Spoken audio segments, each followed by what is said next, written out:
So the first thing you need to look for is your location. So it's location. I mentioned earlier, the first thing you look at for location is your demand. What's the demand like? So you do areas that have high demand. Now, very good places you can find rare gems for this kind of deals is, you see Yaba, you see Surulere, especially Yaba and Surulere, Bagada. All those areas, they have houses that are old but not that old. You know, houses they built in the early 2000s. You might not be able to find it on the island there because, you know, most of those places in the early 2000s didn't even exist. But in Yaba, Surulere, Bagada, and some part of the mainland, Ikeja, you can find really good deals, apartment complexes, duplexes that are going for really cheap prices because they are just old, and you can easily renovate them to get very good value at resale.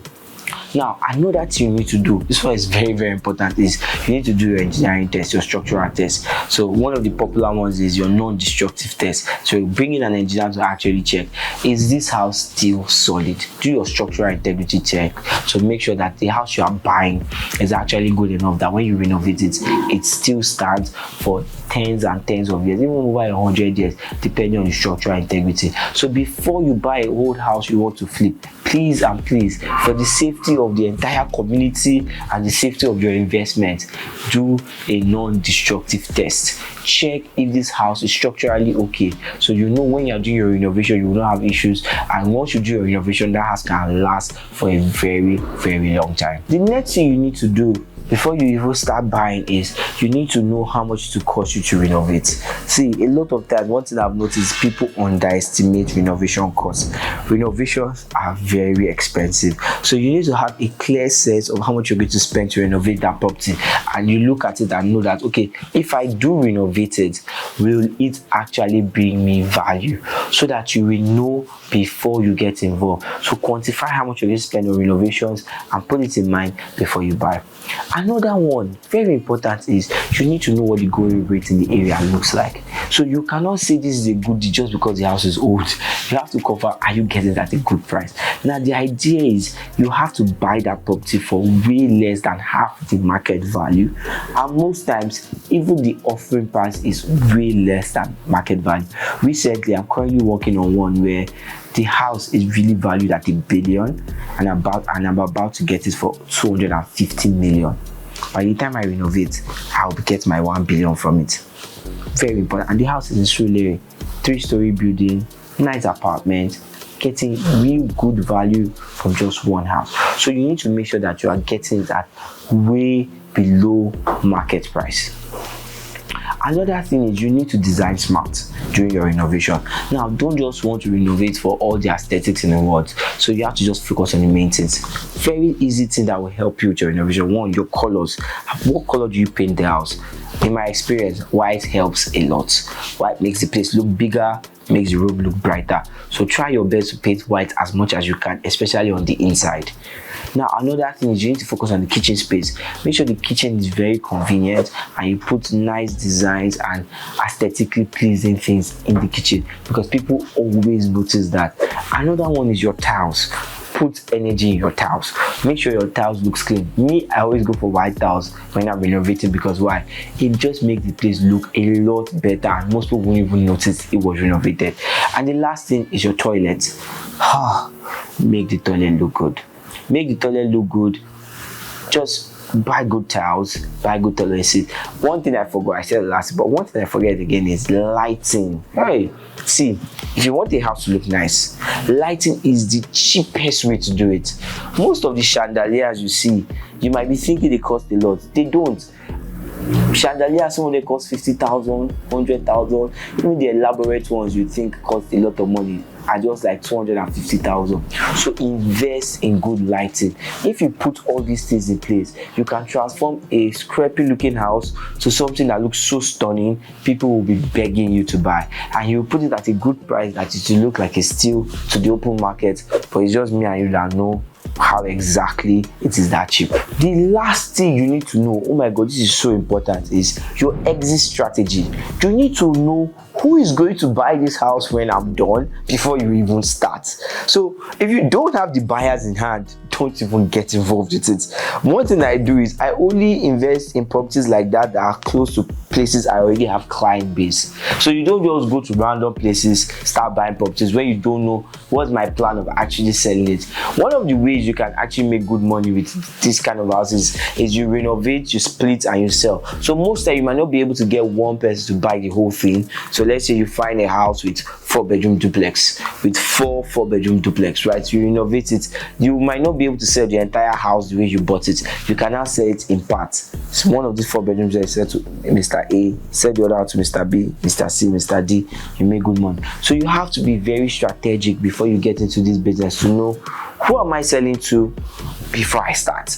Who is going to pay for this before I start? So you don't finish the project now and start sending BC to all the realtors in Lagos and begging them to sell your house for you. Find buyers first. Make sure there's buyer for that market before you now start going into it and say, I want to renovate, I want to put in this amount of money to make money back. So the next one is actually buying distressed sale properties. So these are properties that people really need money for, and you just buy and get a good deal on them. Now this is a very good way of flipping, where you just look in the market and look for very underpriced property, buy them, and then you make good money when you resell. Now, what are the things you need to look out for when you want to do this? The first one is documentation. See, you need to verify the document, because a lot of time people will call something distress sale. They just mean this property has land issues and land matters. So make sure you double check the documentation, make sure everything has been verified. And while doing it, another thing you need to do is confirm, why is it in distress? Is it that this person really need money? Are they trying to travel abroad? Is there something actually wrong with the property?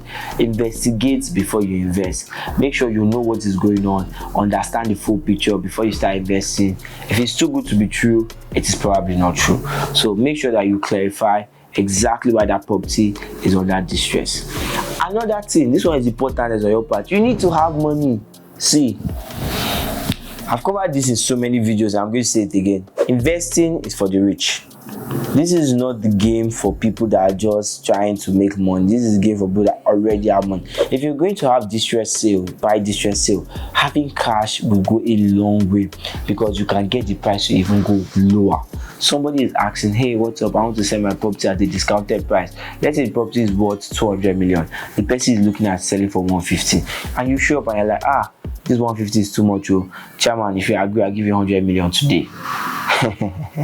Now you get yourself a good deal. So you need to work with a lot of cash and make sure you are very liquid, so you can force the person to get a lower price, so you can make very good profit from doing the business. The next thing, this one is very important, is you need to understand property valuation. See, most times you see distress because people are now using this one as tactics to sell. It is not actually distress. They are selling at market price. They just are preying on people that are looking for distress property to create the perception that this property is going at a discounted price. So you have to be very careful. You need to understand valuation of the property or the properties in that area. This is one of the reasons why it is very important you niche down when you are investing, so that you know a particular area very well and do deals around that area. I have investors that will be like, see, I only buy properties in Yaba, I only buy properties in Sule. It's very important because it will help you understand that location very, very well before you go and invest. There's a reason why I don't have properties in every part of Lagos State or every part of the country. It's because of niche. I know every street and every corner in Sule. I know every street and every corner in Yaba. I'm trying to know every street and corner in Ikeja, but I don't know anything in Lekki. I'm sorry, there are people that do. You can buy from them, right? Because your niche will help you focus. Even as an investor, try and niche down. So you need to understand valuation in the area before you go into start buying properties there that are undervalued. So you know what an undervalued property looks like, so you can spot them and be able to take advantage of certain opportunities to make you extra money. And the last one that is very important is you need to have a very solid network of agents, developers, partners, contractors, and different people within the industry that can connect you to good deals and also help you sell these properties when it's time to sell. So you need to have a very rich network, so you get a lot of listings. There's no investing without small work. Investing is passive, but you must do that small work. You get a lot of listings, so you can now choose which offer is the best. At every every point in the market, there's always a good offer. Now, as a rule of thumb, this is very important. Cram this, write it down, put it on your wall, design it, put it as your wallpaper. Very important advice: no deal is better than a bad deal. Most times when people want to invest, they are in a hurry, like the market will disappear. The market is not going anywhere. There will still be deal next year. Next week there will be more deal. So you have to be very careful when you invest to make sure that whatever you have is actually a good deal. So if it's not a good deal, it is better you have a no deal, because when you enter bad deals, you will wish you never got involved with deal at all to even start with. So now you know the 3 different ways you can actually make a lot of money while flipping: buying off plan, buying old buildings, or buying distress sale. Now you know even the step-by-step process of how you can get these deals. If you want a more detailed plan on each of these ones to know, okay, how do I actually find old buildings, what are the strategies around buying old buildings, or what are specific strategies around buying off-plan properties, comment below, say what you want, so that we can do videos to help you go deeper into the investment world without getting bored. My name is Bright Okereke. I'll be here again next time. Thank you very much. See you in the next video.